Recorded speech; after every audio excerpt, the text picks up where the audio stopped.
who's got questions? Go ahead, Brian. Hey, Justin. Brian Alphabolo here, the camera. Nice to see you. Good to see you. Just give me your impressions of your first game here in Colorado after being at another school for so long, and then the second part of that, just can you assess how you felt the offensive line did in that first game? I think for 5 men that were brought together in the matter of time that we were, the continuity and the chemistry, how fast it's flowing and connecting is pretty impressive.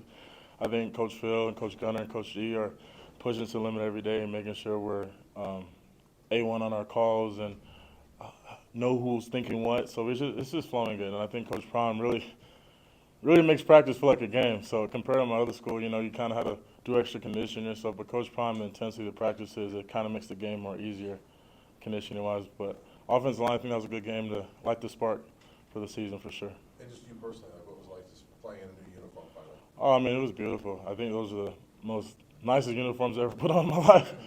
But it felt like a blanket almost. But it was cool seeing the crowd sold out and everyone supporting. It's a real atmosphere being here. Hey, Justin, Tyler King with the Denver Gazette. You obviously lined up next to Jordan Seaton throughout the game. What did you make of his first collegiate game, and how do you feel like he handled things throughout the game? That's my little brother. I think he's learning fast. He's very mature for his age. I feel like it's fun playing next to him. It's really exciting. So it's cool. I think the combinations we have are so unique, and I think that helps us play effectively as a unit for sure. Marlon, go ahead. Hi, Justin. Ryman Scholes from Ralphie Report. Last season against Nebraska, Coach Prime's message to the team was, "It's personal." It's personal. Is that carrying over to this year? Are you feeling that same way heading into a big rivalry game on the road? Yes, sir. I feel like every week is personal, especially this one. It's a bigger game because it's rivalry week, but we want to attack every game like it's rivalry week. Nebraska out here is going to be sold out and all these things, but that stuff doesn't faze us. We practice hard. We have the crowd noise going, so I think Coach Prime's getting us prepared for a great game this upcoming Saturday. Brian, go ahead. So, Justin, your former teammates played against them last week. You able to get any insight from them about what that game was like? It's a whole new team over there now. I think I only know one person on that team, but I watched them. It was kind of crazy. It's like my old team playing them, but I can only say so much about that. But it was cool. I learned a lot. It's just crazy how it works out. It's my last school I was at, and then now I'm playing them, so it's kind of funny. But I picked up some things. I texted a few of the guys. They gave me some insight and some of the D linemen and stuff, so it's good. Go ahead, Matt. Justin, without getting too specific, watching the game last week, and they got a couple of really big dudes on that defensive line. What have you seen out of Nebraska's defensive front? I gave it to them. I think their game on both sides of the ball is really their trenches, probably O-line and D-line for them. We know their personnel. We're studying them pretty hard. So I'm not really worried about the size. As long as we rely on our technique and be aggressive, I think we should be good. Justin, last week you guys were able to pass the ball a lot in that passing game. We're super efficient. Do you see anything changing this week, and do you guys plan on running the football and really using that offensive line? Oh, yes, sir. I feel like we can do both. We can pass and run. I feel like the play calls and the system we have this year really opens us up to do that. Of course, we want Shador to throw for 10,000, and we want our running backs to get, 1,000-yard rushers. So I think as the games go on, it's going to get easier and easier, and I'm excited for this week. John Dreech, KOSA. As an offensive lineman, crowd noise can be a factor. They're calling it maybe the most rabid crowd in a couple decades at Memorial Stadium on Saturday.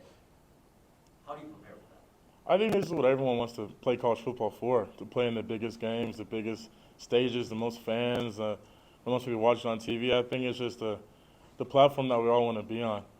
I think the fans you can use it to your advantage. You know what I mean? You can silence the crowd when you're running down their throats and scoring. That's what we want to do. But the fans, we're not worried about it. I think it just hype us up a little bit more. I think it'll be good for sure. Hey, Justin, Pat Graham, Associated Press. Last couple of years, they've kind of overhauled the line to kind of better protect you and jumpstart the offense. I guess, how do you talk about, cohesion and building that trust with each other? How do you go about that? Maybe are there some ways you go off the field so you guys become a better unit?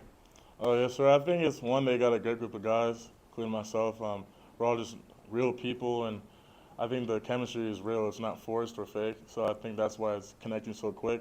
I think us hanging out outside the field helps as well, and knowing who likes what and what gets who going, so stuff like that. But I think, like you said, the chemistry and doing things off the field kind of helps as well, for sure. Thank you, go ahead.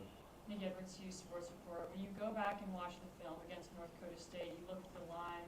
Are there any elements of improvement, and what do you feel like you really did well in your game? I feel like you can always improve. I mean, for the first game as a unit, I think it was like a couple of pressures I heard and 1 sack. The goal is to have no sack a game.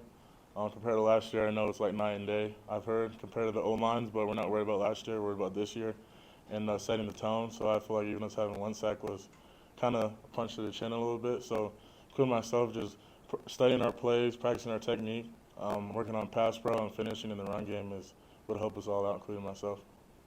Jack, go ahead. Hey, Justin. Getting the opportunity to play in these huge games against Nebraska, just how much of a factor did that play in your decision to come to Colorado? There was a lot of factors that played in coming to Colorado. I mean, who wouldn't be here? Who wouldn't want to be here? I mean, the NFL experience, how real they keep it, how much they want you to be a better player on the field and a better man off the field, and just being on a big stage. And you know, as offensive line, we normally don't get any hype, or no one really knows about you, which is a good thing until you get a penalty, and then everyone knows about you. You know what I mean? But I mean, being here is just a great fit. Shador is a great guy. I think as soon as I hit the first day at the portal, he called me like 5 times. I didn't even know it was him calling me. So it's just the camaraderie we have. It's a great feeling to be here. So I'm excited. Mm-hmm. Anything else for Justin? All right, thank you, sir. Thank you, guys. Appreciate you. Thank you.